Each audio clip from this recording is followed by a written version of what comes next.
So what's up guys? Karon kay na po istorya sa inyo ha guys. Mga pinapugta karon guys. Sa tong video karon is mga kabalo ba mo guys na wala giingon nga tag 10 times a day mo mukaon.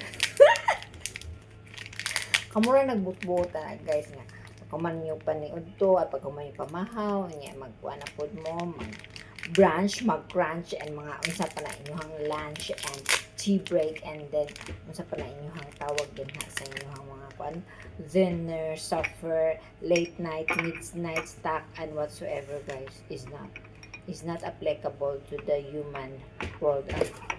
Dili mo mga tao guys kay wala gyud na siya giingon nga pag napulo mo ka times magkaon sa isa ka adlaw kay tungod kay ang inyong utok is due to addiction.